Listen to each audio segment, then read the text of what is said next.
Harold, a 68-year-old retired accountant from Denver, Colorado, receives a mysterious text message during what should have been a pleasant dinner with his son, Michael. The cryptic warning forces him into a web of family secrets, long-buried lies, and a conspiracy that threatens to destroy everything he thought he knew about his life. As Harold navigates through deception and betrayal, he must confront painful truths about his late wife, his relationship with his son, and a past that refuses to stay buried.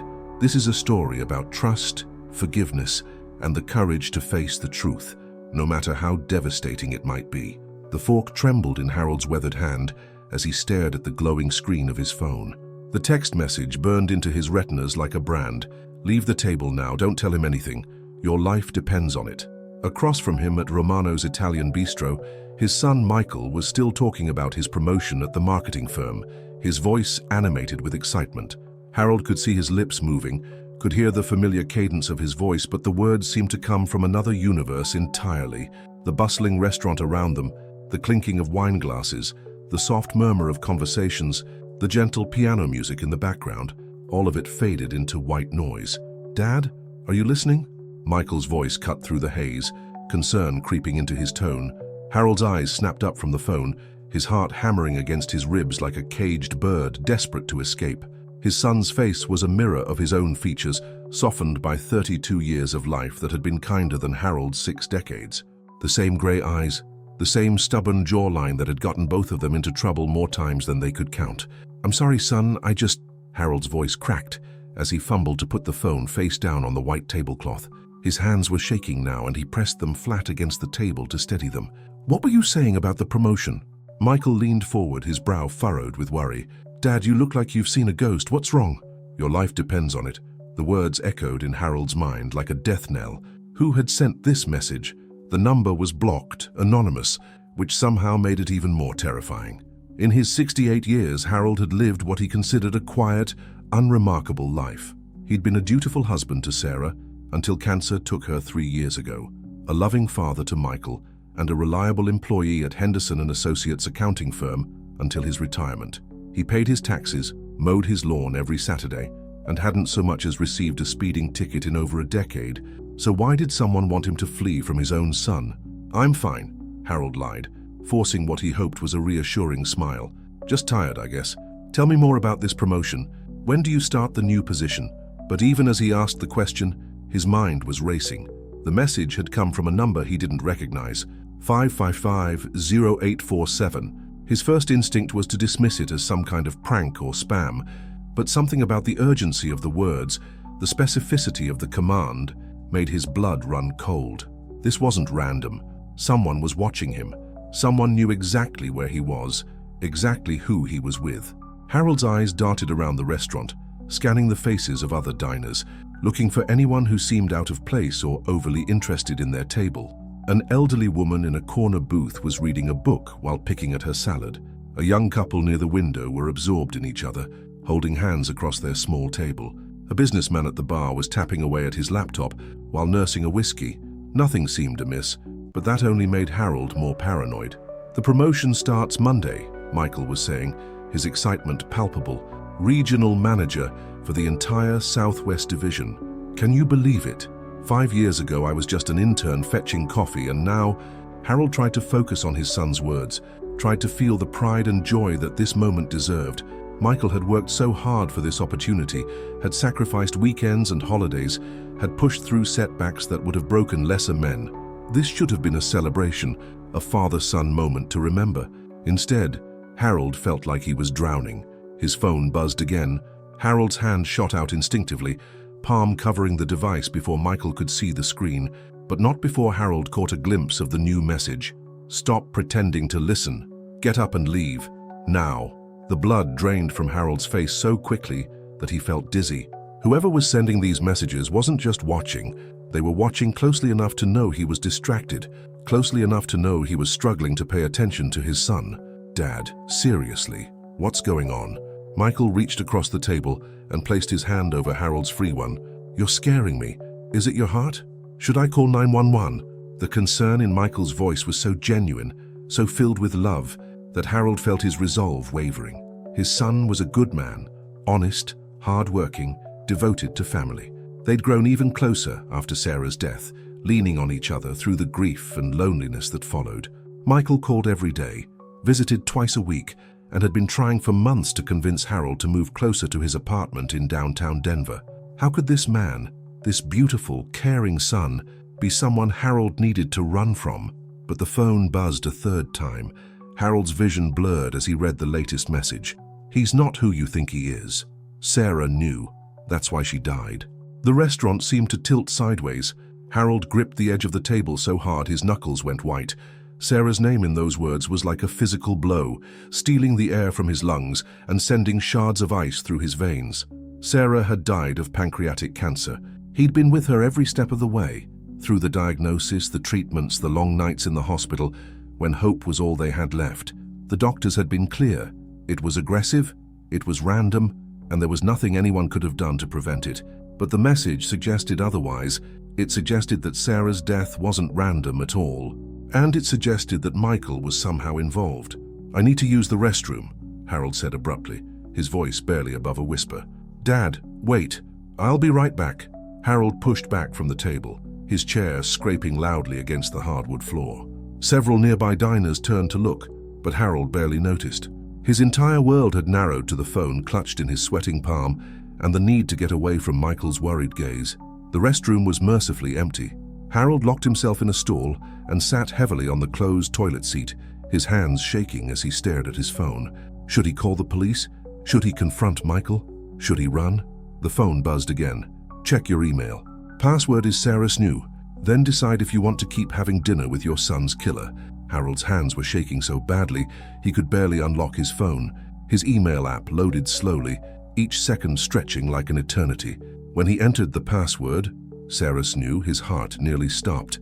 There were dozens of emails in the inbox, all with timestamps from the past 3 years.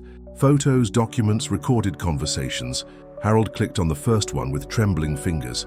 It was a photo of Michael entering a building Harold didn't recognize, timestamp showing a date 2 weeks before Sarah's cancer diagnosis. The next email contained what appeared to be medical records, but not from Sarah's oncologist. These were from a different doctor entirely, someone Harold had never heard of. As Harold scrolled through the emails, a horrifying picture began to emerge. Medical consultations about untraceable poisons, financial records showing large payments to offshore accounts, audio recordings of phone conversations where Michael's voice discussed accelerating the timeline and making sure the old man doesn't suspect anything. Harold's world crumbled around him as the truth became undeniable.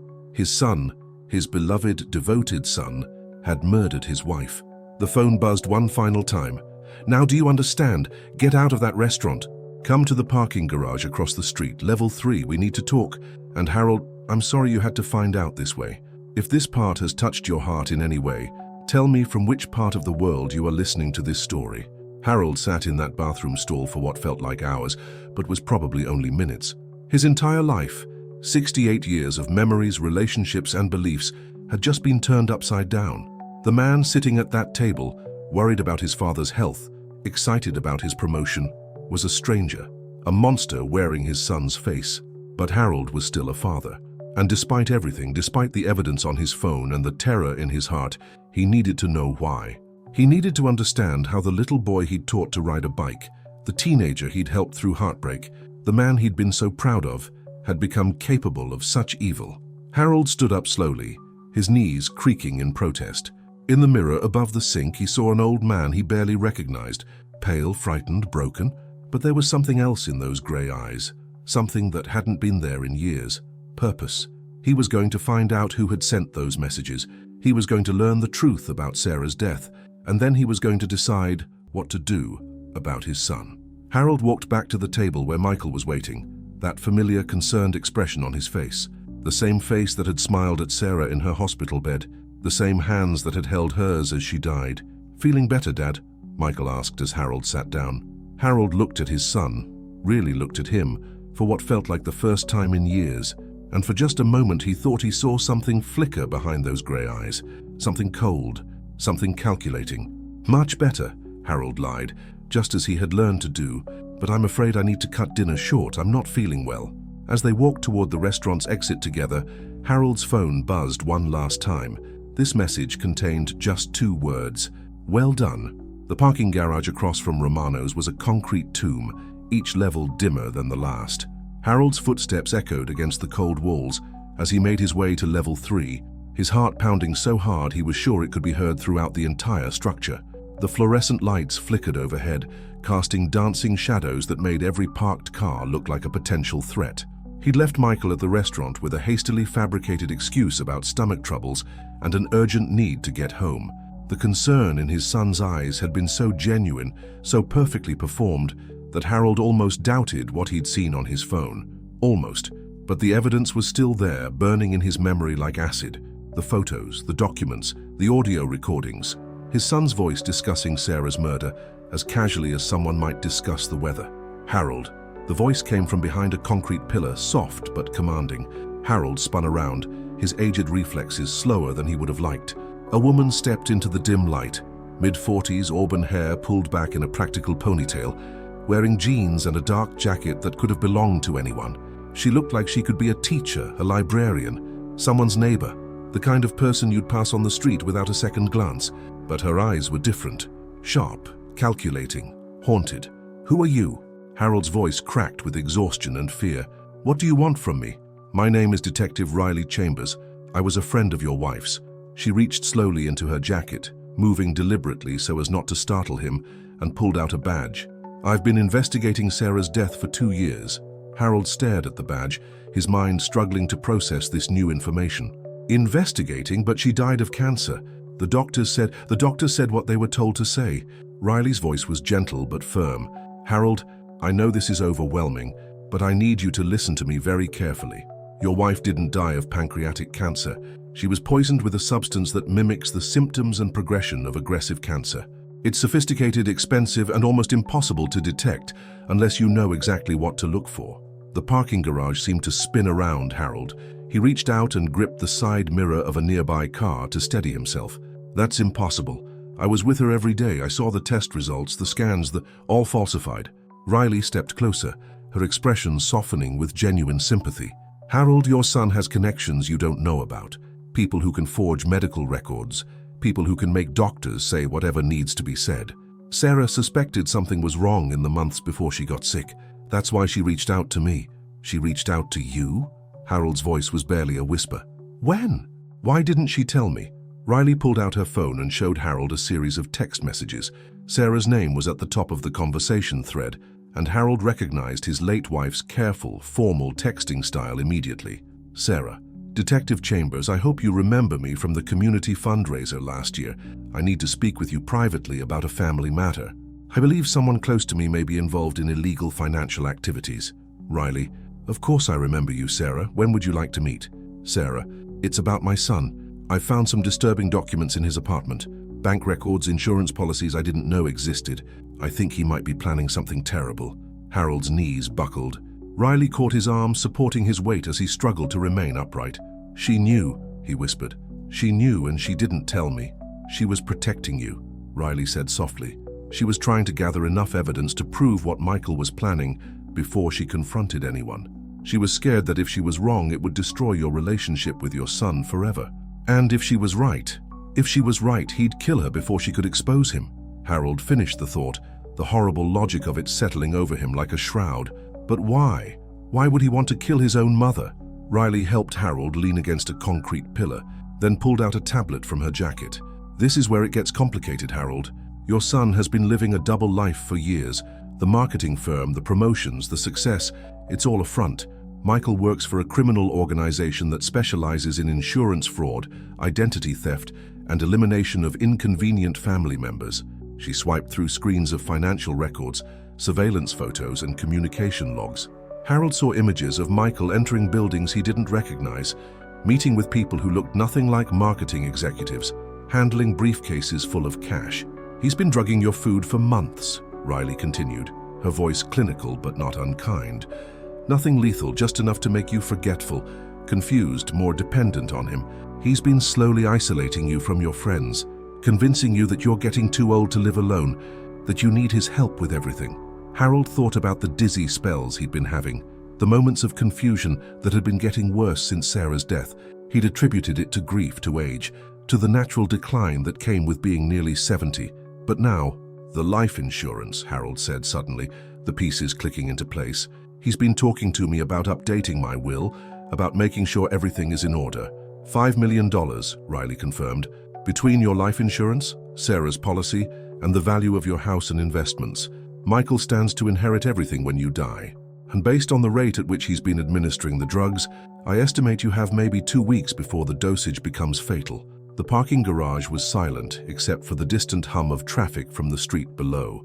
Harold stared at the concrete wall, trying to reconcile the loving son he thought he knew with the monster Riley was describing. "Why should I believe you?" he asked finally. "How do I know you're really a police officer? How do I know this isn't some elaborate scam?" Riley nodded, as if she'd been expecting this question. "Because, Harold, if I wanted to hurt you or steal from you, I wouldn't need this elaborate story. You're a trusting man, a kind man. It would be easy to take advantage of you in much simpler ways." She paused, then pulled out another phone, this one older, more battered. And because Sarah recorded this conversation 3 days before she died, she pressed play, and Harold heard his wife's voice for the first time in 3 years. It was weaker than he remembered, strained by the illness that was slowly killing her, but it was unmistakably Sarah. "Detective Chambers, I don't have much time. Michael found out that I was investigating him. He's increased the dosage of whatever he's been giving me, and I can feel myself getting worse. I need you to promise me that you'll protect Harold when I'm gone. He loves our son so much he would never believe the truth unless he saw the evidence himself." Riley paused the recording. Harold was crying now, silent tears streaming down his weathered cheeks. "There's more," Riley said gently, "but I think you've heard enough for now. The question is, what do you want to do about it?" Harold wiped his eyes with the back of his hand, the same gesture he'd made countless times during Sarah's funeral, during the long nights of grief that followed. But this was different. This wasn't grief. It was rage, pure and burning and unlike anything he'd ever felt before. "I want him stopped," Harold said, his voice stronger than it had been all evening. "I want him to pay for what he did to Sarah." "That's what I was hoping you'd say." Riley smiled, the first genuine warmth he'd seen from her. "But Harold, this is going to be dangerous. Michael is smart, he's connected, and he's already killed once to protect his secret. If he suspects that you know the truth, he'll kill me too." Harold nodded, surprising himself with how calm he felt. "So, what do we do?" "We're going to set a trap," Riley said. "But first, we need to get you somewhere safe. Michael will be expecting you to go home tonight, and when you do, he'll probably try to give you another dose of the drug. We need to make him think everything is normal while we gather the evidence we need to put him away forever." "Where are you watching this story from? I would love to know which city you are joining me from as we uncover this shocking truth together." Harold looked around the parking garage one more time, at the cold concrete and flickering lights that had become the setting for the most important conversation of his life. 3 hours ago, he'd been a grieving widower, having dinner with his beloved son. Now he was a potential murder victim, plotting against the person he'd loved most in the world. "There's a safe house about 20 minutes from here," Riley continued. "Other police officers are involved in this investigation, people who can protect you while we build our case. But Harold, I need you to understand, once we start this, there's no going back. Michael will never forgive you, and even if we succeed in bringing him to justice, your relationship with your son will be over forever." Harold thought about Sarah, about the months of watching her waste away, holding her hand as she died, believing that he was losing her to a random, cruel twist of fate. He thought about the funeral, where Michael had delivered such a beautiful eulogy, where he'd held Harold up when grief threatened to knock him down. All of it had been a lie, all of it had been performance. "Detective Chambers," Harold said quietly, "my son died the day he decided to murder his mother. Whatever happens now, I'm not losing him. I'm just finally seeing who he really is." Riley nodded with something that looked like respect. "Then let's go get the bastard." The safe house was nothing like Harold had expected. Instead of some gritty hideout from the movies, it was a modest 2-bedroom ranch home in a quiet suburban neighborhood in Lakewood, complete with a well-maintained garden and a basketball hoop in the driveway. The kind of place where Harold might have lived if he and Sarah had decided to downsize years ago. "The best hiding places are the ones that don't look like hiding places," Riley explained as she led him through the front door. "Michael's organization has resources, but they're looking for police safe houses and hotels, not a rental property in a family neighborhood." Inside, the house was furnished like any middle-class home, comfortable couches, family photos of people Harold didn't recognize, a kitchen that smelled faintly of coffee and vanilla. But Harold noticed the details that marked it as something more: reinforced windows, multiple deadbolts on every door, and security cameras disguised as everyday objects. "How long have you been planning this?" Harold asked as he settled into an armchair that reminded him painfully of the one in his own living room. 2 years, Riley said, moving to the kitchen to start a pot of coffee. "Ever since Sarah first contacted me. She was convinced that Michael was planning something, but it took months to gather enough evidence to understand the scope of what we were dealing with." She returned with 2 steaming mugs and handed one to Harold. The coffee was strong and bitter, nothing like the mild brew he preferred, but it helped ground him in the surreal reality of his situation. "Tell me about this organization," Harold said. "How did my son get involved with criminals?" Riley pulled out her tablet again, settling onto the couch across from him. "It started in college. Michael was struggling financially. You and Sarah were helping as much as you could, but it wasn't enough to cover his expenses and maintain the lifestyle he wanted. He got involved with what he thought was a simple insurance scam. Stage a few accidents, file some fraudulent claims, make easy money." She swiped to a series of documents showing Michael's financial records from his college years. Harold could see the pattern: irregular deposits that didn't match any legitimate job, amounts that were too large and too frequent for a student to earn honestly. "But these people don't just let you walk away once you're in," Riley continued. "They owned him, and as the years went by they started asking for bigger favors: identity theft, money laundering, and eventually murder." Harold finished, the word tasting like poison in his mouth. "The organization specializes in what they call inheritance acceleration," Riley explained, her voice taking on the clinical tone of someone who'd studied this extensively. "They target families with significant assets and elderly family members. They recruit someone on the inside, usually a child or spouse who stands to inherit, and provide them with the means and methods to speed up the natural process." Harold set down his coffee cup with shaking hands. "How many families?" "That we know of. 17 in the past 5 years. Always the same pattern. The victim develops what appears to be a terminal illness. The family rallies around them, and then nature takes its inevitable course. By the time anyone might think to look for foul play, the evidence is gone, and the beneficiaries are grieving survivors." The number hit Harold like a physical blow. 17 families. 17 people who had died trusting the loved ones who were slowly killing them. 17 children and spouses who had become monsters for money. "Why didn't you arrest Michael before Sarah died?" Harold's voice was sharper than he intended. "If you knew what he was planning." "Because knowing and proving are 2 different things," Riley said, her own voice tight with frustration. "These people are professionals, Harold. The poison they use breaks down completely within 72 hours, leaving no trace. The medical records are created by real doctors who've been bought or coerced. The paper trail is virtually non-existent." She stood up and walked to the window, peering through the blinds at the quiet street outside. Sarah understood that. She knew that if we moved too soon, Michael would disappear and we'd never be able to touch him. She agreed to be bait. "Bait?" Harold's voice cracked. "You're telling me my wife volunteered to die?" Riley turned back to him, and Harold saw tears in her eyes for the first time. "She volunteered to gather evidence while she still could. Every conversation she recorded, every document she photographed, every detail she documented about her symptoms, it was all building toward a case that would not only convict Michael, but expose the entire organization." She returned to the couch and pulled up another series of files on her tablet. "Sarah was remarkable, Harold. Even as the poison was killing her, she was working with us. She wore a wire to family dinners. She documented every interaction with Michael. She even managed to get samples of the food he was bringing her." Harold saw photos of his own house, his own kitchen, taken from angles that suggested Sarah had been secretly photographing everything. His dining room table where they'd shared so many meals.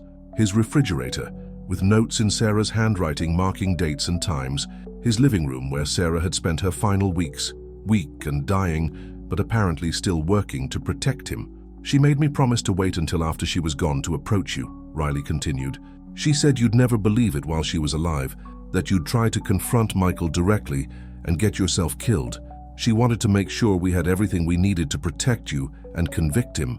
Harold thought about those final weeks, about how Sarah had insisted on handling her own medications, about the way she'd sometimes seemed more alert and focused than her condition should have allowed. He'd attributed it to the fighting spirit that had made him fall in love with her 43 years ago. Now he understood it was something else entirely. "She was buying time," he whispered. And gathering evidence. Look at this. Riley swiped to a new screen showing a detailed timeline. Sarah documented everything Michael brought to the house, everything he said about her condition, every time he offered to help with her care. She recorded conversations where he discussed her prognosis with fake concern, while simultaneously asking about insurance policies and inheritance procedures. Harold stared at the timeline, seeing his wife's final weeks mapped out like a military operation. Every day accounted for, every interaction analyzed and documented. While he'd been grieving and trying to cherish their remaining time together, Sarah had been fighting a war he didn't even know was happening. "There's something else," Riley said softly. "Something Sarah specifically asked me to show you when the time was right." She pressed play on a video file and suddenly Sarah was there on the screen. She was sitting in their bedroom, looking thin and tired but more alert than Harold remembered from those final days. The timestamp showed it was recorded just 5 days before she died. "Hello, my darling." Sarah's voice was weak but clear. "If you're watching this, then Detective Chambers has told you the truth about Michael, and I'm gone. I need you to know that everything I did, every choice I made in these final weeks was to protect you." Harold's vision blurred with tears, but he couldn't look away. "I know how much you love our son. I know that discovering the truth about him will be the most painful thing you've ever experienced. But Harold, you have to understand. The boy we raised died somewhere along the way, and the man who took his place is not someone we can save." Sarah paused, and Harold could see her gathering strength to continue. "I need you to be strong now in a way you've never had to be before. I need you to help Detective Chambers stop Michael, not just for our sake, but for all the other families he might destroy. You're the only one who can do this, because you're the only one who knows him well enough to anticipate his moves." The video continued for several more minutes, with Sarah providing specific details about Michael's habits, his fears, his weaknesses. She talked about the way he checked his phone compulsively, about his tendency to pace when he was nervous, about the tells he'd had since childhood when he was lying. "If you have ever felt betrayed by someone you trusted completely, leave me a comment telling me from which country you are listening to me, because this next part gets even more intense." When the video ended, Harold sat in silence for a long time. The coffee had gone cold in his hands, and the suburban sounds of the safe house, distant lawnmowers, children playing, dogs barking, seemed to come from another world entirely. "She's still protecting me," he said finally. "Even from the grave, she's still trying to take care of me. That's what people who love us do," Riley said gently. "The question now is, are you ready to honor her sacrifice by helping us finish what she started?" Harold looked around the safe house, at the ordinary domestic details that couldn't quite hide its true purpose. Tomorrow he would have to face Michael again. Tomorrow he would have to pretend that he still believed in the son who had murdered his wife. Tomorrow he would have to be stronger and more deceptive than he'd ever been in his 68 years of life. But tonight, he was surrounded by evidence of Sarah's love and courage. Tonight, he could draw strength from her example. "What do you need me to do?" Harold asked. Riley smiled, and for the first time since this nightmare began, Harold felt something that might have been hope. Harold's hands trembled as he unlocked the front door of his own house the next morning. The familiar creak of the hinges, the scent of the lavender Sarah had planted by the entrance 3 summers ago, the way the morning light filtered through the stained glass window she'd insisted on installing, everything was exactly as he'd left it 24 hours ago, but nothing would ever be the same. Riley had spent hours coaching him on what to do, what to say, how to act. The wire taped to his chest felt like a burning brand against his skin, and the tiny camera disguised as a shirt button seemed impossibly obvious. But Riley had assured him that Michael wouldn't be looking for surveillance equipment on his own father. "Dad?" Michael's voice called from the kitchen. "Is that you?" Harold's blood ran cold. Michael was already here, already in the house, probably already preparing another dose of whatever poison had been slowly killing him for months. The loving son, making breakfast for his aging father. "In here," Harold called back, forcing his voice to sound normal. "I didn't expect you so early." Harold found Michael at the stove, flipping pancakes with the easy domesticity that had always made Harold proud. His son was wearing the apron Sarah had bought him for Christmas 2 years ago, "World's Best Son," embroidered in cheerful red letters. The irony was so bitter Harold nearly choked on it. "I was worried about you after last night," Michael said, not turning around. "You seemed really out of it at dinner. I thought I should check on you, maybe make you a good breakfast." The concern in Michael's voice was perfect, just the right balance of worry and affection. If Harold hadn't seen the evidence, hadn't heard Sarah's recordings, he would have melted at his son's thoughtfulness. Instead, he watched Michael's hands as they moved, looking for the moment when the poison would be added to his food. "That's very sweet of you," Harold managed, settling into his usual chair at the kitchen table. The same table where he and Sarah had shared 40 years of meals, where they'd celebrated Michael's achievements, where they'd planned their retirement dreams that would never come true. "I picked up some of that syrup you like from that little place in Boulder," Michael continued, still focused on the stove. "The organic maple syrup Sarah always insisted on buying."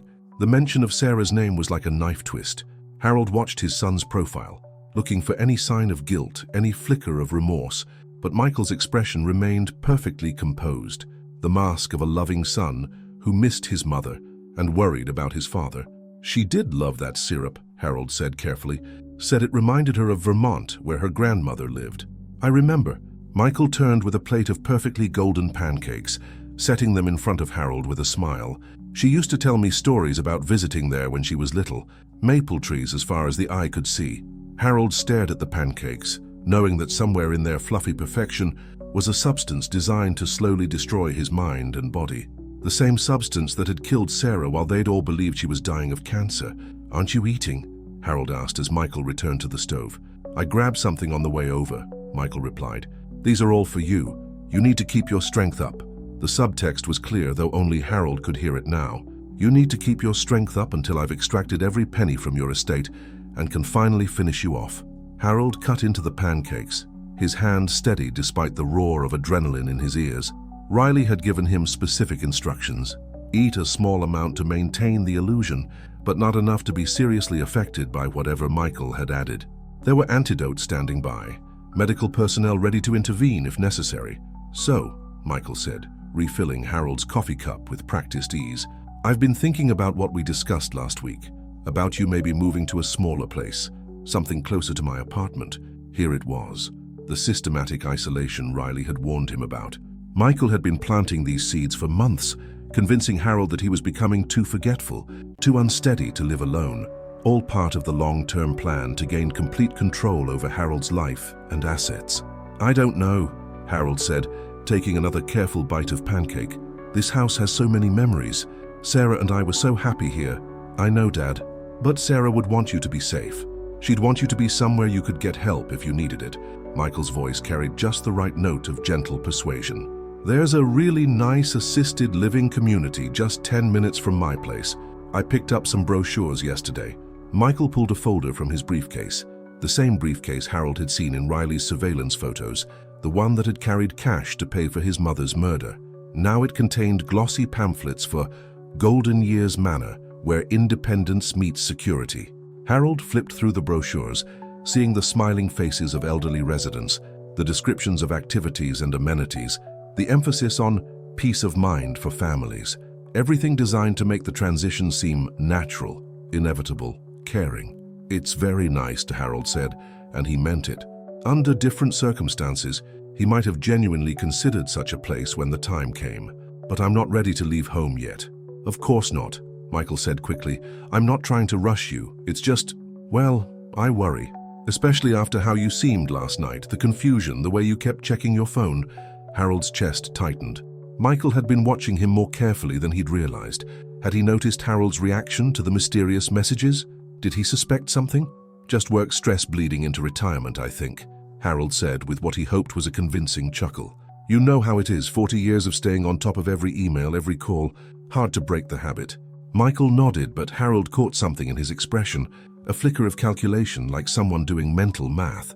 "Maybe we should have Dr. Peterson take a look at you, just to be safe.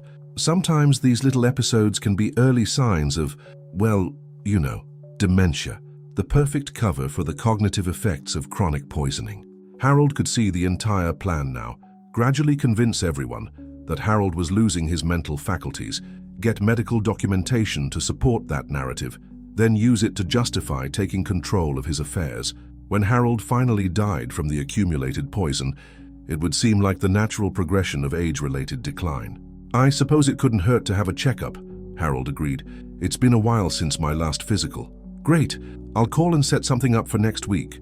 Michael's smile was warm and reassuring, the smile of a devoted son taking care of his aging father. In the meantime, why don't you let me help you with some of the household stuff? Grocery shopping, bill paying, that sort of thing? Just to take some of the pressure off. Another step toward complete control. Harold nodded, playing the role of the grateful father, while his mind raced through everything Riley had taught him. Keep Michael talking. Get him comfortable. Look for opportunities to gather more evidence.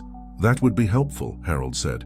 Actually, I've been having trouble keeping track of some of the financial paperwork. Investment statements, insurance policies, that sort of thing. Maybe you could help me organize them. Michael's eyes lit up with what looked like genuine enthusiasm. Absolutely. We should probably review everything anyway.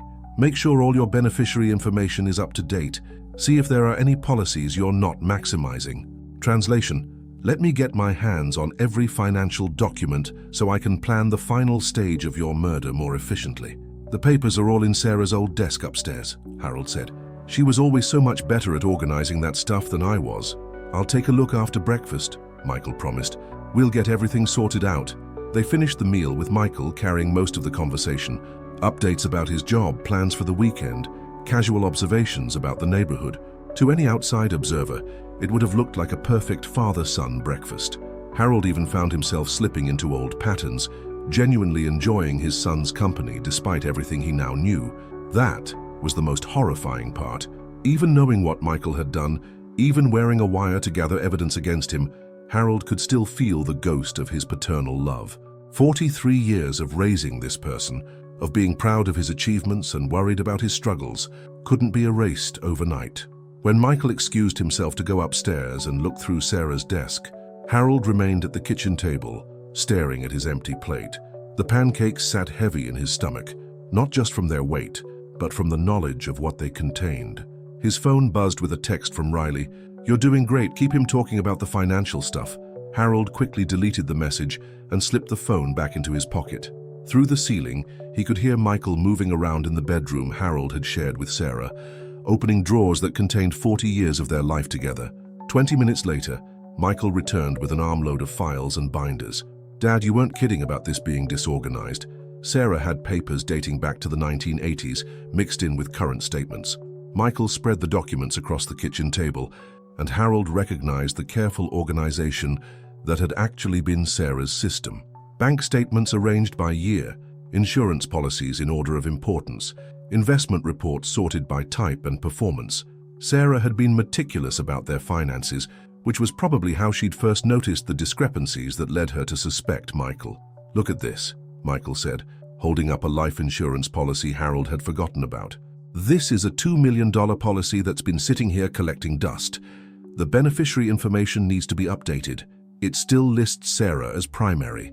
Harold felt the wire against his chest like a lifeline.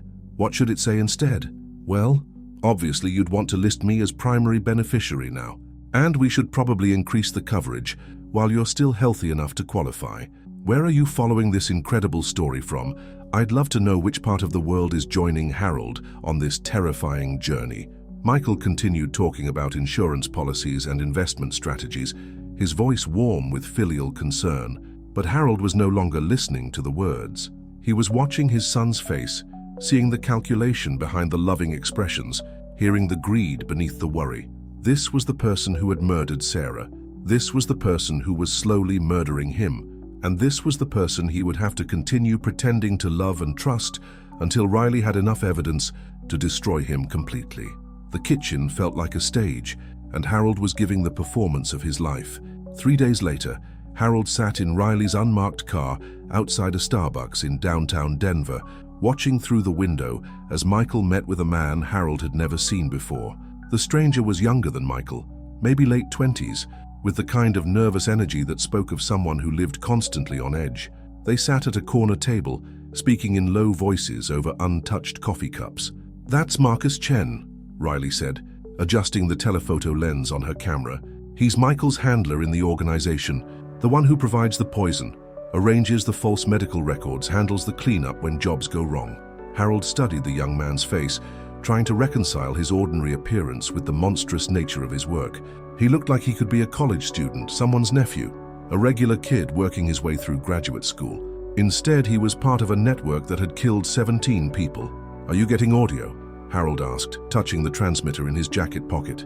The wire he'd worn during breakfast with Michael had worked perfectly, capturing every incriminating word about insurance policies and inheritance plans. Crystal clear, Riley confirmed. Michael's discussing the timeline for your final stage. They're planning to increase the dosage significantly next week, right after you sign the updated will and insurance documents. Harold's blood ran cold, but he forced himself to remain calm. Over the past 3 days, he'd learned to compartmentalize his fear, to focus on the mission rather than the reality that his son was actively planning his murder. Through the coffee shop window, he watched Michael slide a manila envelope across the table to Marcus. The young man opened it briefly, counting what appeared to be cash, then tucked it into his jacket. "Payment for services rendered," Riley murmured, clicking away with her camera. "That's enough to charge them both with conspiracy, but we need more. We need the actual poison, the medical records, the contact information for the network." Harold's phone buzzed with a text from Michael. "Just finished my meeting. Heading over to help you with those insurance forms. See you in 20 minutes. "He's coming," Harold said, his stomach knotting with familiar anxiety. "Are you sure this is going to work?" Riley turned to face him, her expression serious but reassuring. "Harold, you've been perfect so far. He has no idea we're onto him. Today we spring the trap." The plan was elegant in its simplicity. Harold would act confused and forgetful during Michael's visit, mentioning that he couldn't remember where he'd put some important financial documents. Michael would offer to help search for them, and in the process he'd be led to the basement where Riley and her team were waiting with enough surveillance equipment to record every word. "Remember," Riley said, "you need to get him to explain the whole operation. Make him think you're too confused to understand what's really happening, and let his arrogance do the rest." Harold nodded, though part of him wondered if he'd be able to pull this off. 3 days of pretending to love his son while knowing the truth had been the hardest thing he'd ever done. The weight of Sarah's murder, the knowledge that his own death was being planned with clinical precision, the constant fear that one wrong word would expose everything, it was wearing him down in ways he hadn't anticipated. "What if he doesn't take the bait?" Harold asked. "He will," Riley said confidently. "Men like Michael can't resist showing off when they think they're smarter than everyone around them, especially when it comes to someone they see as weak and vulnerable." Harold's phone buzzed again. "Dad, I'm pulling into your driveway now. Hope you're ready to get those papers sorted out." "Showtime," Riley said. "We'll be monitoring everything. If anything goes wrong, if you feel like you're in immediate danger, just say the safe word and we'll be inside in 30 seconds. The safe word was lavender, a reference to Sarah's garden, something that would sound natural in conversation, but would alert Riley's team to intervene immediately. Harold took a deep breath and climbed out of the car. As he walked across the street toward his house, he could see Michael's sedan in the driveway, could see his son getting out and waving cheerfully. To any neighbor who happened to be watching, it would look like a typical visit between a caring son and his elderly father. "Perfect timing," Michael called out as Harold approached. "I brought some lunch from that deli you like, and I've got the new insurance forms all printed out and ready to sign." Harold forced a smile. "That's wonderful, son, though I have to admit, I'm having one of those days where I can't seem to remember where I put anything." Michael's expression shifted to one of gentle concern. "What are you looking for? Maybe I can help." "Those investment statements we were talking about," Harold said, playing up his confusion. "The ones from the retirement account. I could have sworn I put them in the filing cabinet, but they're not there." "Don't worry about it," Michael said, placing a reassuring hand on Harold's shoulder. "We'll find them. Sometimes things just get moved around, especially when you're dealing with stress." They entered the house together, and Harold began his performance. He wandered from room to room, opening drawers and closets with increasing frustration, muttering about memory problems and feeling foolish. Michael followed patiently, offering suggestions and reassurances. "You know what?" Michael said finally. "Why don't we check the basement? Sometimes papers get stored down there and forgotten about." Harold's heart raced. This was it, the moment they'd been planning for. "The basement? I suppose it's possible, though I'm not sure I trust those stairs anymore. My balance hasn't been what it used to be." "Don't worry," Michael said with that perfect smile. "I'll go down with you, make sure you don't fall." As they descended the wooden stairs to the basement, Harold could feel the weight of the hidden cameras, could imagine Riley and her team holding their breath as the trap was sprung. The basement was dimly lit and cluttered with decades of accumulated belongings, Christmas decorations, old furniture, boxes of photographs and documents. "Now this brings back memories," Michael said, looking around at the familiar chaos. "Remember how Mom used to send me down here to look for holiday decorations? I must have spent hours going through all these boxes." Harold watched his son's face carefully. She was always so organized about everything. I still can't believe she's gone sometimes. I miss her too, Michael said, and for just a moment Harold thought he heard genuine emotion in his voice. But you know, Dad, maybe it's for the best that she didn't have to see you struggling like this.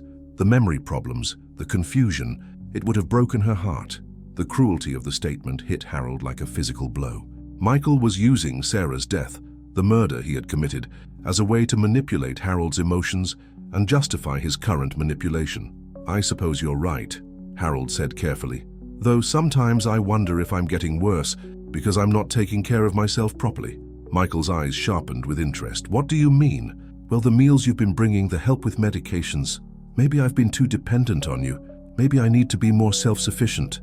Harold could see the calculation in Michael's expression. If Harold became more self-sufficient, it would be harder to control his diet, harder to administer the poison, harder to monitor his activities. Dad, that's not true at all, Michael said quickly. You're doing great for someone your age. The little memory issues you're having are completely normal, and I love being able to help you. It makes me feel close to you, especially after losing Mom. If you've ever had to pretend everything was normal while your world was falling apart, tell me where in the world you're watching this from. I just feel like such a burden sometimes, Harold continued, pushing the conversation toward the confession Riley needed, like I'm this helpless old man who can't take care of himself. You're not a burden, Michael said, his voice taking on an edge Harold had never heard before. You're an investment, do you understand? Everything I do for you, every meal I bring, every doctor's appointment I help arrange, it's all an investment in our family's future. Harold's blood turned to ice. Investment? Michael realized what he'd said, and for a moment his mask slipped completely. Harold saw something cold and predatory in his son's eyes, something that had been hidden beneath years of false affection. I mean it's an investment in your health and happiness, Michael said quickly, but the damage was done. The word had been chosen too carefully, revealed too much of his true thinking. Michael, Harold said slowly, what exactly do you mean by investment? And in the silence that followed, Harold knew that his son was finally going to tell him the truth. The basement fell silent except for the hum of the old furnace and the distant sound of Harold's heartbeat in his ears. Michael stood frozen, realizing his slip, his face cycling through expressions, calculation, fear, and finally resignation. You want to know what I mean by investment? Michael's voice was different now, stripped of its careful warmth. Fine. You're a dying old man, Dad. You have been for months. The only question was whether you'd figure it out before I could finish what I started with Mom. Harold's knees nearly buckled, but he forced himself to remain standing. What did you do to her? Michael laughed, a sound devoid of any humor Harold had ever heard from his son. What did I do? I gave her exactly what she deserved. A slow, painful death for a woman who couldn't mind her own business. She was your mother, Harold whispered, his voice breaking. She was an obstacle, Michael corrected, moving closer. A nosy, interfering woman who couldn't leave well enough alone. Do you know what she did, Dad? She hired a private investigator. She was going through my financial records, questioning my lifestyle, threatening to cut me out of her will unless I explained myself. Harold backed against the basement wall, boxes of Christmas decorations and old photo albums surrounding him like monuments to a family that had never really existed. So you killed her. I solved a problem, Michael said matter-of-factly. The organization I work with, they specialize in situations like this.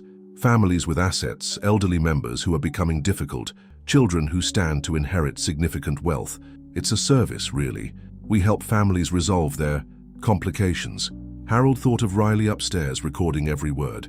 17 families, 17 people who had died trusting the wrong person. The cancer, Harold said, struggling to understand. The doctors, the treatments, all real, just not natural. Michael pulled out his phone and showed Harold a small vial filled with clear liquid. This is what killed your precious Sarah. Completely undetectable after 72 hours, mimics cancer symptoms perfectly. The doctors I work with are very good at their jobs.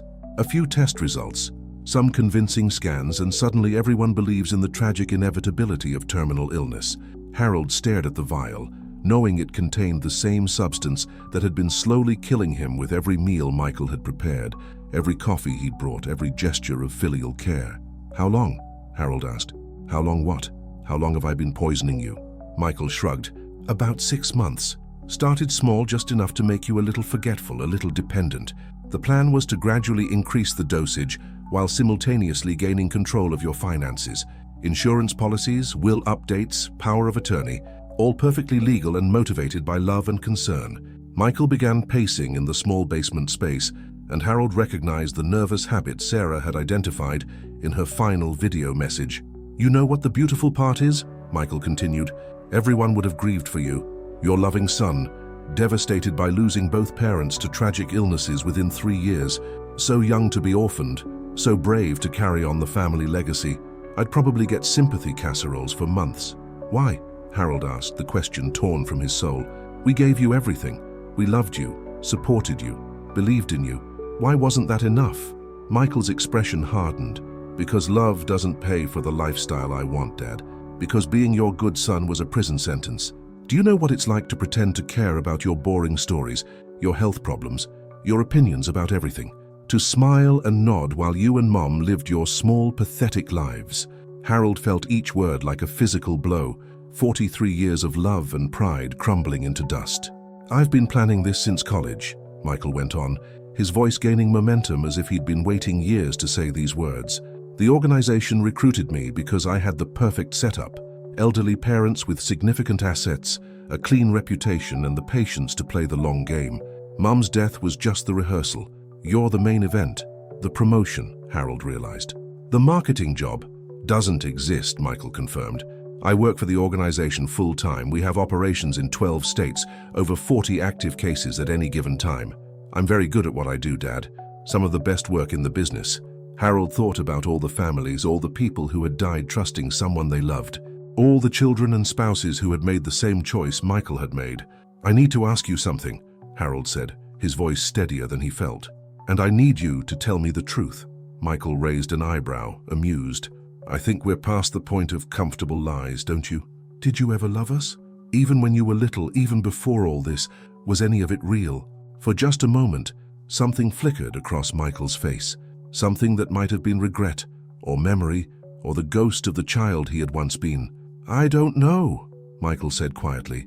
"I honestly don't remember what it felt like to love anyone, but if it helps, I think Mom figured that out before she died.